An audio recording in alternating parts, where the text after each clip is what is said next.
Hola, miércoles 22 de febrero, 10:55 de la mañana, en la ciudad de Madrid, España. 22 de febrero de 2023. Bueno, en este video vamos a hacer una introducción a Descartes. Descartes pertenece al grupo de los filósofos racionalistas modernos, ¿no? Siglo XVII. Es un filósofo de la razón, la ratio, y para Descartes la filosofía consiste en llegar a la verdad. Los racionalistas dicen que de los objetos sensibles,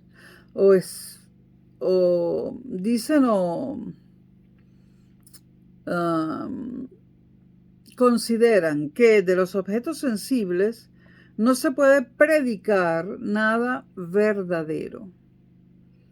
De todo aquel conocimiento que nos llega a través de los sentidos, la vista, el olfato, el tacto, etcétera, de esto no se puede predicar nada verdadero, dicen los filósofos, porque lo verdadero es para siempre y lo que nos llega a través de los sentidos no es para siempre.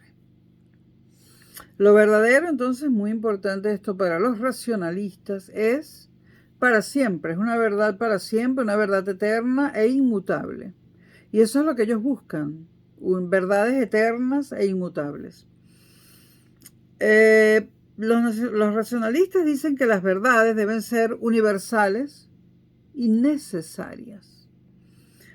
Del mundo sensible, repito, no se puede predicar ninguna verdad.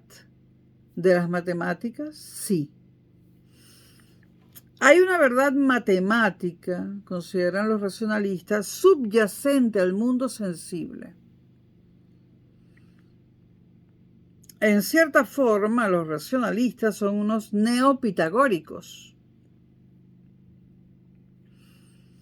René Descartes fue matemático, acuérdense de los ejes cartesianos, ¿no? Y de un montón de cosas más. Fue matemático, filósofo y un teólogo. Vivió en un contexto, en esa época, siglo XVII, había un contexto de transformaciones epistemológicas, transformaciones históricas, guerras. Era una época de transición la que le tocó vivir a Descartes. Descartes piensa y elabora su filosofía dentro de ese contexto, lo cual es muy importante tenerlo en cuenta. Un contexto, repito, sobre todo para la filosofía de transformaciones epistemológicas, lo cual implica rebatir todo lo anterior y empezar de cero. Además, transformaciones históricas, guerras, etcétera, ¿no? En filosofía sobre todo, pero no solo en filosofía, en la época de Descartes, el orden establecido se está viniendo abajo, en muchos sentidos. Descartes descubre que cosas que hasta el momento se daban como ciertas, no lo son. Y piensa que hay que sentar, cuidado con este verbo pensar, ahorita lo estoy usando en forma coloquial. Descartes, no quiero usar el verbo pensar de forma coloquial porque para Descartes tiene otra intención. Bueno, Descartes quiere sentar las bases de un sistema filosófico que no tenga fecha de caducidad, es decir, eterno, con verdades inmutables, ciertas e inmutables. Un sistema filosófico sin fecha de caducidad es lo que busca Descartes. Es decir, la búsqueda de la verdad. Verdades universales y ciertas. Quiere hacer una filosofía que parta de enunciados verdaderos. Descartes dice, queremos saber, no queremos creer, queremos saber. ver. Hay tres fuentes del conocimiento, tres vías del conocimiento para Descartes. Los sentidos externos, el oído, la vista, el tacto, el olfato y el otro, bueno, los sentidos externos, primera fuente de conocimiento. El sentido interno, los sentidos internos que responden a la pregunta, por ejemplo, ¿estoy durmiendo o despierto? Y la tercera vía de conocimiento es el entendimiento, es decir, la razón. Descartes somete a estas vías del conocimiento a la meditación. ¿Qué significa meditación? Recuerden que esto está traducido al castellano, ¿no? Por cierto, Descartes no escribió en latín, que es una barbaridad que he escuchado en algunas universidades españolas. Descartes fue el primer filósofo europeo que escribió en francés, en el caso de Descartes, francés antiguo. Que haya metido frases en latín como cogito ergo sum, sí, porque explicaban mejor lo que quería decir, pero Descartes escribió en francés antiguo. Entonces, cuando Descartes dice, quiero someter a estas tres vías del conocimiento a la meditación, hay que pensar que esto está traducido del latín y que realmente para Descartes meditación significa depuración. Quitar todo lo que no nos lleve al conocimiento cierto, podar, quitar todo lo que nos sirva, lo que no nos lleve al conocimiento cierto, depurar.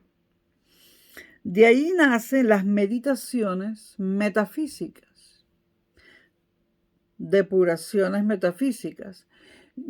Si alguien quiere leer a Descartes, yo le diría, quiere leer un solo libro, le diría que lea las meditaciones metafísicas, pero que las lea muy poco a poco, que las subraye, las resalte, coloque observaciones al margen, las vuelva a leer y que lea sobre todo una meditación por semana o por mes, hasta llegar a la número 3. En la número 3 se detienen y repasan todo de nuevo, antes de llegar a la cuarta. Las meditaciones metafísicas es un libro difícil, pero es un libro indispensable para aquel que quiera adentrarse en la filosofía moderna y en el estudio del racionalismo. Y Descartes es una figura esencial, irreemplazable y por lo tanto necesaria, y no podemos pasar por encima de Descartes. A nadie que le interese la filosofía puede pasarle de lado a Descartes. Descartes marca el principio de una época. Una época que tal vez podemos decir que la cierra Kant, pero Descartes marca el principio de una época. Las meditaciones metafísicas. Descartes se remonta a Pitágoras de Samos. Pitágoras de Samos decía, por ejemplo, a través de un instrumento musical, él poseía unos instrumentos musicales que ya no existen, ¿no? Entonces él descubrió que ciertas proporciones matemáticas derivan en un sonido agradable, armónico, y notas sin relación matemática producen un sonido desagradable. Y esto es un descubrimiento muy importante. Las melodías poseen proporciones matemáticas. Las notas de una melodía poseen, por supuesto, proporciones matemáticas y por eso es agradable, ¿no? Antes se componía música solamente agradable, luego vinieron personas, como compositores como Erik Satie, que decidieron componer melodías con notas no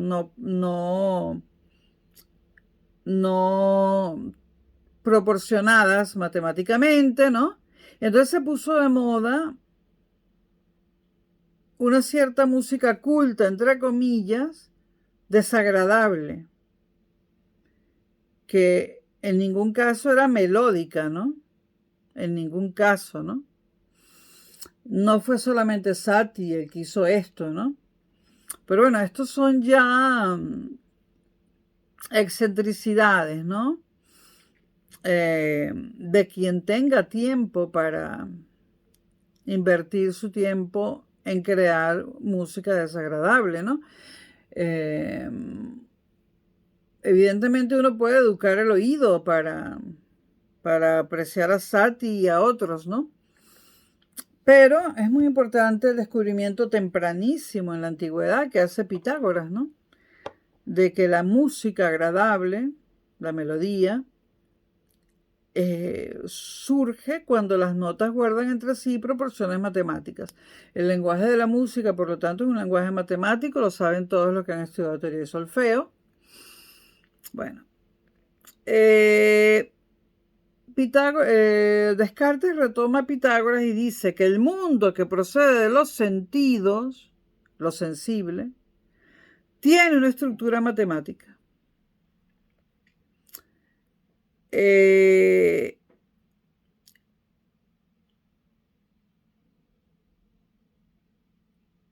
Pero al mismo tiempo el mundo sensible es anterior a las matemáticas. Y el verdadero mundo de los sensibles sigue un orden matemático, pero es anterior a las matemáticas. Recuerden que las matemáticas las hemos inventado nosotros. Bueno, aquí también hay reminiscencias a Platón, por supuesto. Platón, con su teoría de las ideas, es en la antigüedad el gran filósofo de la razón, aunque mucha gente se molestaría de que lo llamásemos así, ¿no?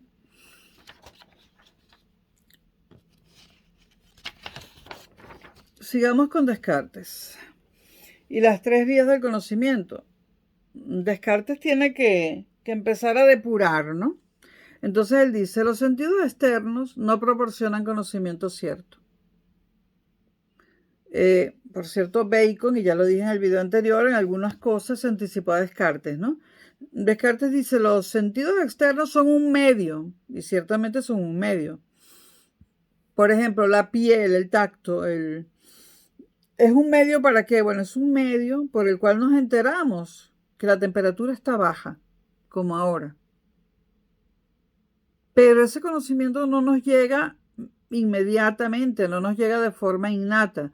Ese conocimiento de que la temperatura está baja, de que hace frío, nos llega a través del cuerpo, a través de la piel, ¿no? En este sentido, el cuerpo es un medio que nos informa que hay frío.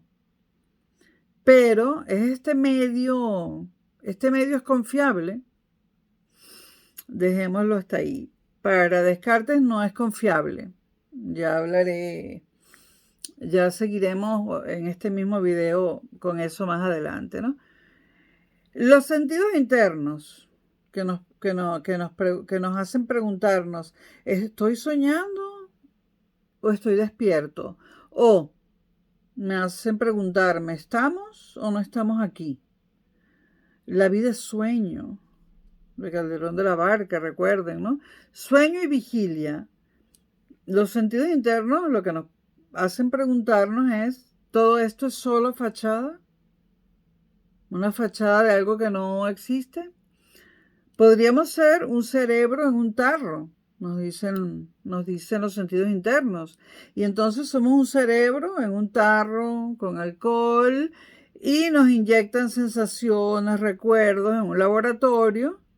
Y creemos que somos una persona, que tenemos un pasado y no somos más que un cerebro en un tarro. Descartados, por lo tanto, los sentidos internos para proporcionar conocimientos ciertos por Descartes. Ya rechazó a los sentidos externos y luego rechaza los sentidos internos. Y el entendimiento, nos dice Descartes dice, bueno, 2 más 2 es 4. No, de eso no hay duda. Bueno, no hay duda en las matemáticas euclidianas. Después, cuando surge toda la relatividad y cuando Euclides no pasa, o sea, Euclides no es eliminado, ¿no? Pero luego surgen otro tipo de matemáticas paralelas a las de Euclides, donde 2 más 2 puede que no sean 4. Pero bueno, esto no había pasado cuando Descartes estaba vivo, entonces él dice 2 más 2 igual 4. Y entonces Descartes dice, esto como que sí es cierto, ¿no? Pero entonces aparece la figura del genio maligno. De esto voy a hablar ahora. Descartes emplea el método de la duda hiperbólica, dudar de todo, absolutamente de todo, hasta de lo más ridículo. Los sentidos externos e internos, pasarlos todos por el entendimiento, para poder dudar de todos. Entonces, en este momento, cuando Descartes rechaza como fuente de conocimiento los sentidos externos, los sentidos internos, y también rechaza en cierta forma el entendimiento, porque dice que puede haber un genio maligno que lo está engañando, Descartes se encuentra frente al abismo. En el momento histórico para la filosofía, o sea, Descartes se encuentra, después de dudar de todo, ante un vacío epistemológico que no ha padecido ningún otro filósofo, por decirlo así. Ha dudado de todo y se ha quedado con nada. Todo, duda de todo, no cree en nada, no encuentra ni siquiera un conocimiento cierto. Y Descartes quiere conseguir, aunque sea un conocimiento cierto, que llegue a la conciencia de forma clara y distinta, para tomarlo como base para construir el árbol del conocimiento. Pero no lo consigue, todavía, hasta la tercera meditación cartesiana. Si leen las meditaciones cartesianas, ustedes se van a encontrar con que Descartes dice, bueno, yo estoy sentado, es invierno, y estoy sentado en un sillón frente a la chimenea y ahí hay fuego para calentarme, ¿no? Y estoy aquí pensando en si hay conocimientos ciertos o no. Y entonces yo que estoy aquí frente al lado de la chimenea, donde se están quemando unas maderas que me dan calor, entonces yo me pregunto, ¿realmente tengo un cuerpo? Eso se pregunta Descartes en las meditaciones metafísicas. ¿Tengo un cuerpo? ¿Y realmente yo con ese cuerpo estoy sentado en un sillón? ¿Y esto que siento de verdad es el calor del fuego de la chimenea? ¿O en realidad hay un genio maligno que me está engañando y me hace creer que tengo un cuerpo, que estoy sentado en un sillón, que hay una chimenea que me brinda calor? Pero a lo mejor no soy sino una cosa que está flotando en el aire. A lo mejor hay un genio maligno que me hace creer que tengo un cuerpo, que hay un sillón, que siento el calor de la chimenea, y a lo mejor nada de eso es cierto. Eso se llega a preguntar Descartes.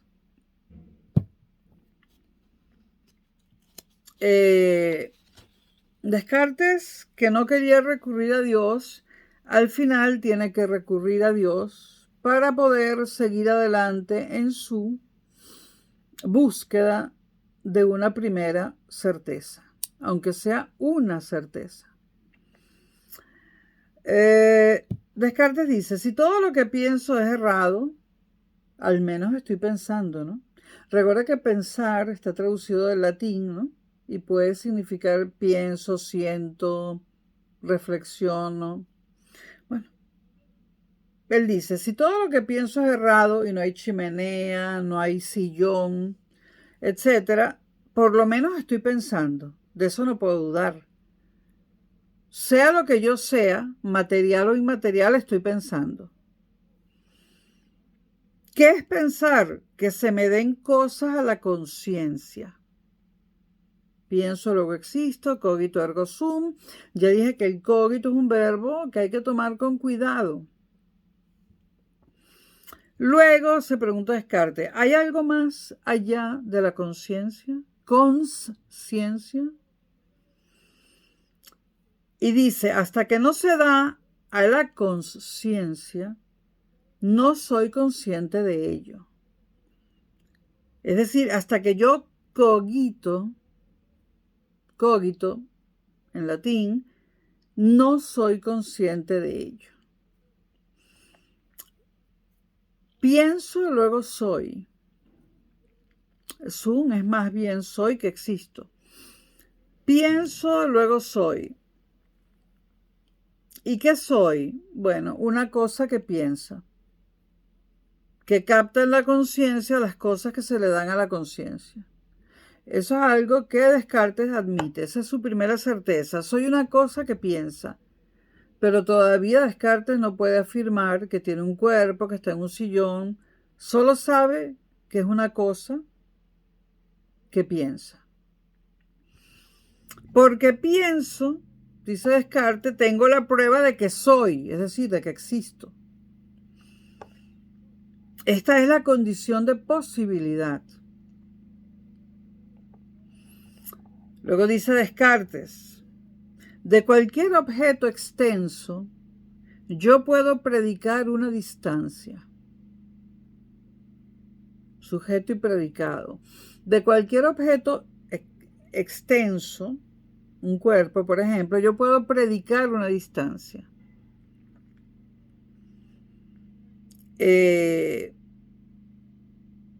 ¿Por qué puedo hacerlo? Dice Descartes, porque existe el infinito.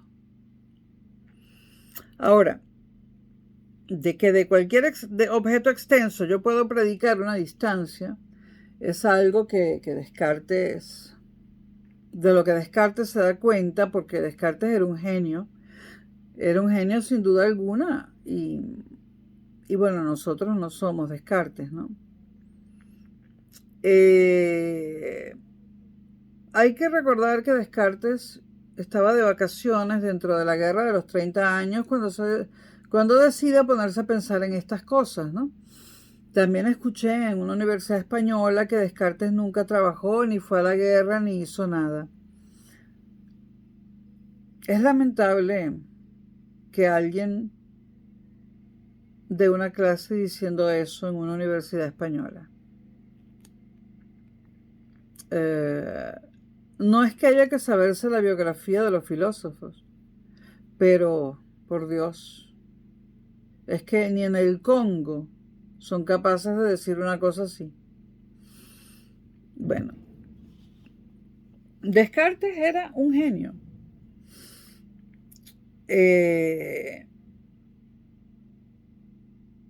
¿Por qué uno puede predicar una distancia? Obviamente porque existe el infinito. Y eso no se puede explicar, eso es obvio, ¿no? Yo puedo predicar una distancia porque existe el infinito. Si no, no podría.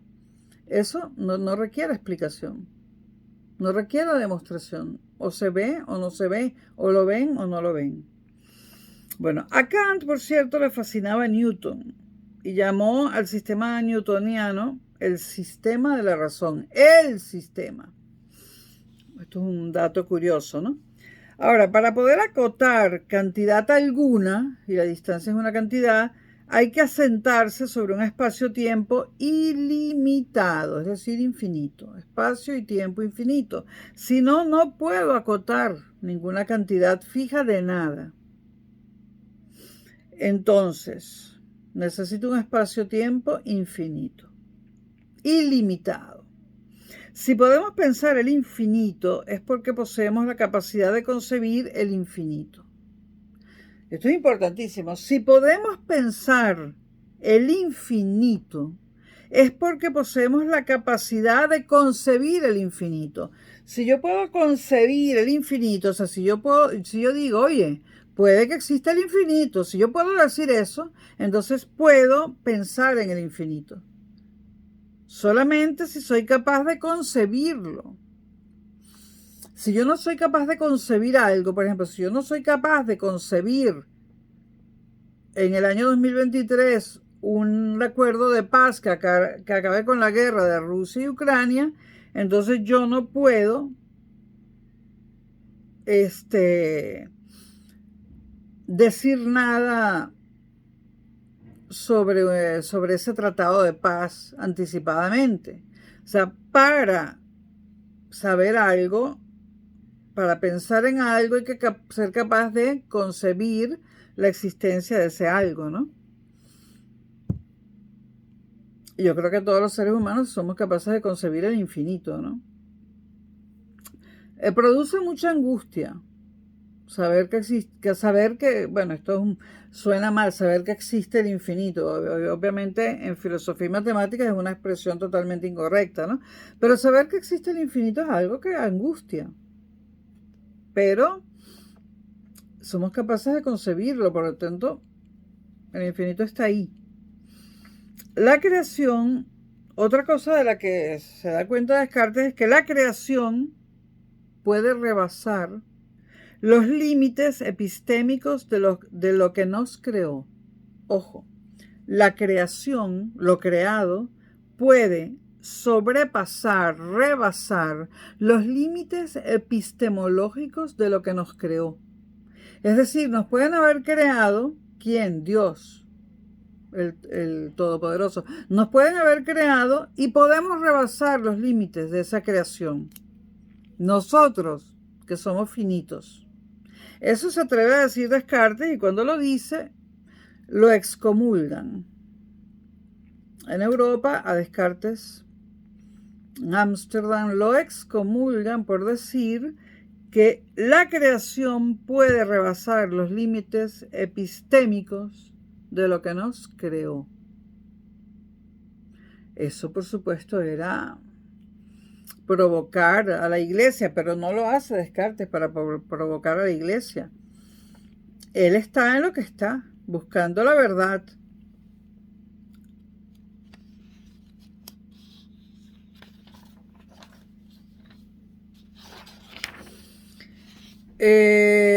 Finalmente, Descartes dice que Dios es pura voluntad y hace lo que le da la gana. Esta es una corriente que podemos llamar voluntarismo y que muchos filósofos inciden de una u otra forma en esta corriente, ¿no? Dios es pura voluntad y hace lo que le da la gana. Esto es un poco para decir que hay cosas que no podremos saber nunca porque pertenecen al conocimiento divino. Lo único que nosotros sabemos es conocimiento humano. ¿Qué es lo que sabemos? El conocimiento que nosotros mismos hemos producido. De conocimiento divino no sabemos nada. No tenemos ese conocimiento porque no somos dioses. Una pregunta interesante sería preguntarse, valga la redundancia, ¿por qué para los racionalistas Dios está en todas partes? Porque en un principio los racionalistas pensaron que podían prescindir de Dios y al final todos se agarraron y se cogieron a Dios porque sin Dios no podían cerrar sus sistemas filosóficos. Pero bueno, el Dios de Descartes no es exactamente el Dios cristiano, ni el de Leibniz tampoco, ¿no? Bueno, Descartes es excomulgado, ¿no? Pero luego tiene miedo, no solo es, bueno, hay un cura con el que Descartes mantuvo una correspondencia interesantísima que yo leí hace ya más de 20 años o más de 25 años. Hay un cura con el que Descartes mantuvo una correspondencia interesantísima que deberían leer. Voy a preguntarle a Google. ¿Quién es el cura con el que mantiene correspondencia Descartes? Ah, exactamente. Marin Mersenne. Marin Mersenne es un cura con el que Descartes mantiene una correspondencia interesantísima y esa correspondencia casi no se consigue. Yo en Venezuela tuve acceso a ella porque había un solo libro, un solo ejemplar en una biblioteca que casi que tengo que buscar en todas las bibliotecas del país, ¿no? Vamos a ver quién era Marin Mersenne. Marin Mersenne, o Le Père Mersenne, que vivió entre el 1588 y 1648, fue un sacerdote, matemático y filósofo francés del siglo XVII que estudió diversos campos de la teología, matemáticas y la teoría musical. Se le llegó a conocer en su época como el secretario de la República de las Letras de Europa. Bueno, si tienen oportunidad, busquen la correspondencia de Descartes con Mersenne, porque es realmente muy significativa, es muy interesante. Difícil de conseguir. Hace tiempo que no la busco en internet, a lo mejor hay algo, ¿no? Por otra parte, ustedes saben que Cristina de Suecia, ¿no? Fue la protectora, la principal protectora de Descartes, ¿no? Y la mecenas de Descartes, ¿no?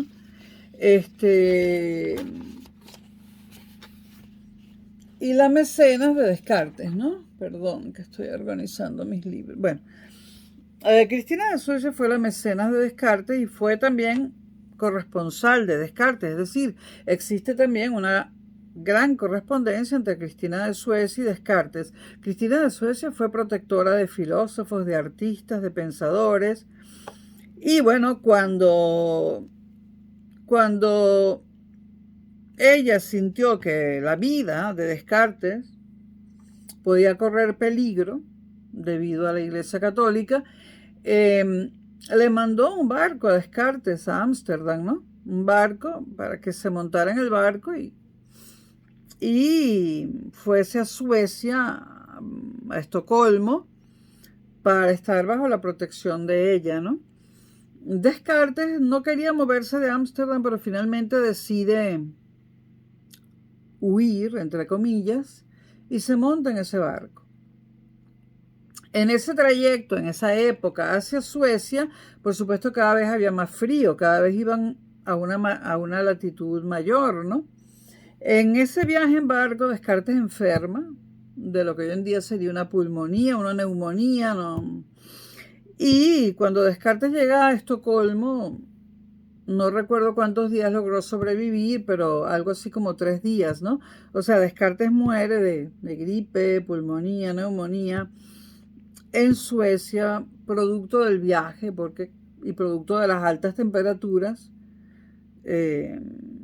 Ustedes imagínense un viaje en barco en esa época y hacia el norte, ¿no? Entonces, bueno, Descartes se salva quizás de la hoguera o quizás no lo iban a matar, no sabemos, pero no se salva del frío y de los rigores de la naturaleza, ¿no? Pudo haber dado mucho más, que hayan perseguido a Descartes hasta el punto de que haya tenido que huir, es otra de las atrocidades de la Iglesia Católica. Atrocidades de la Iglesia Católica hay tantas que, bueno. Otra cosa curiosa, bueno, ustedes saben o deberían saber que Cristina de Suecia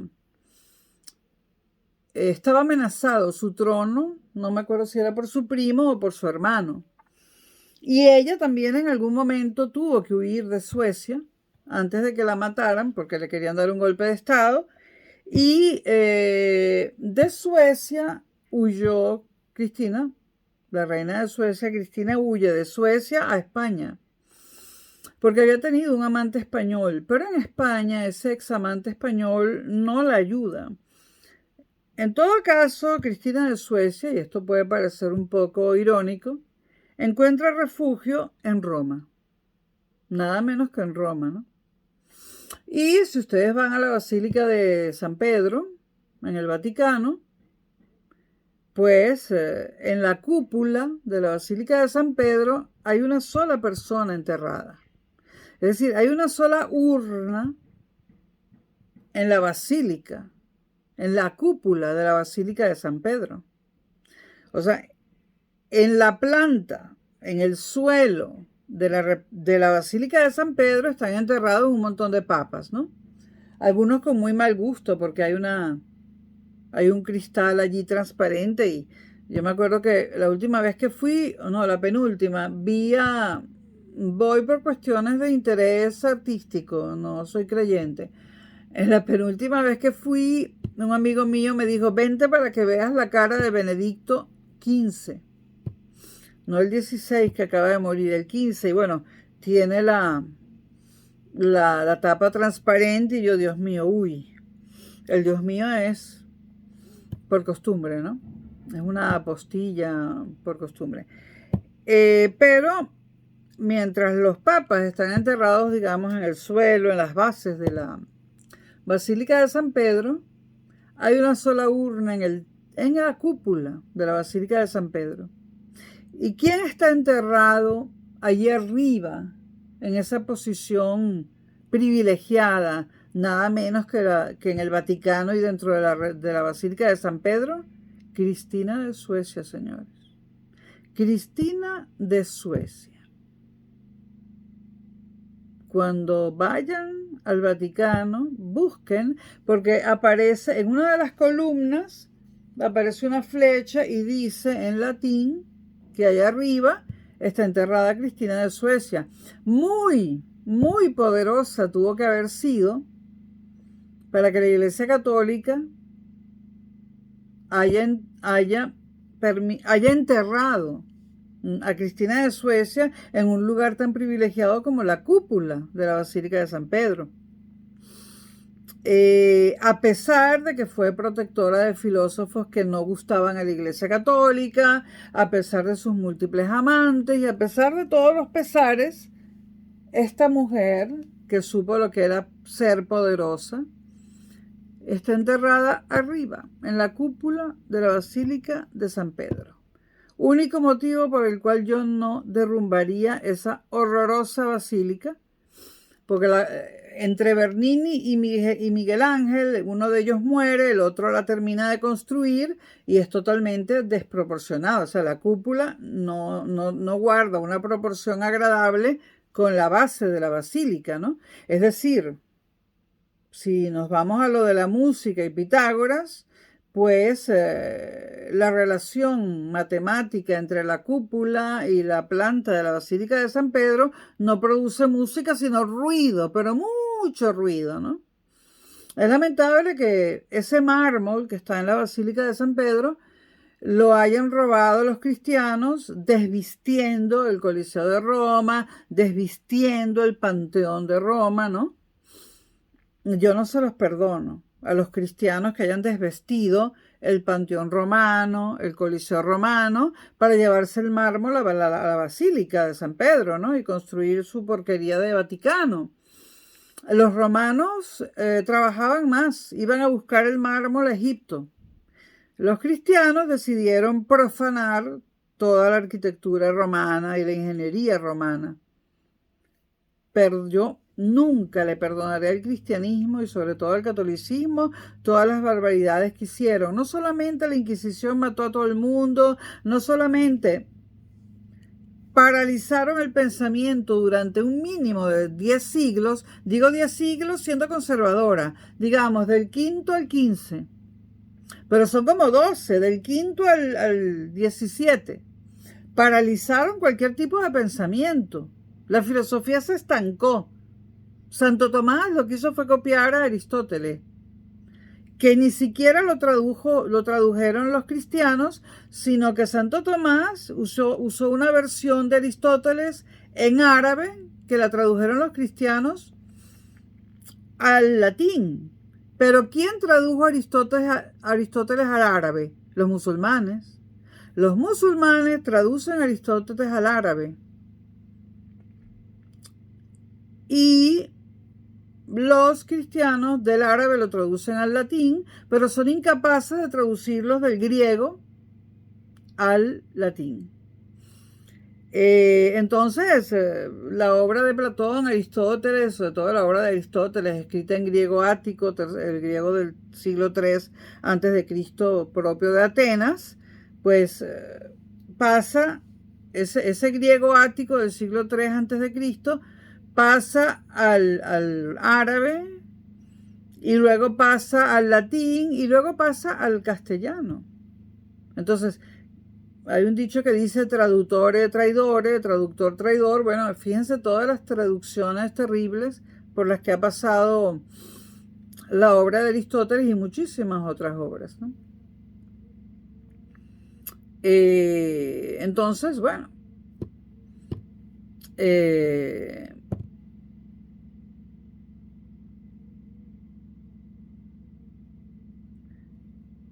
Esto es todo por ahora sobre Descartes.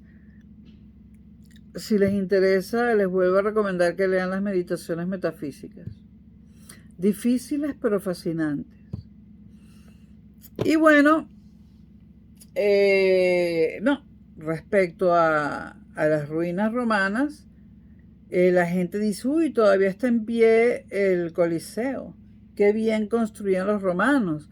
No, no, hay que agregar qué bien construían los romanos, que a pesar del expolio cristiano, del robo del cobre y del mármol, todavía el Coliseo está en pie, el Panteón está en pie, y hay muchas otras cosas que están en pie, pero expoliadas y robadas, ¿no? Bueno, eso es todo por ahora. Nos vemos.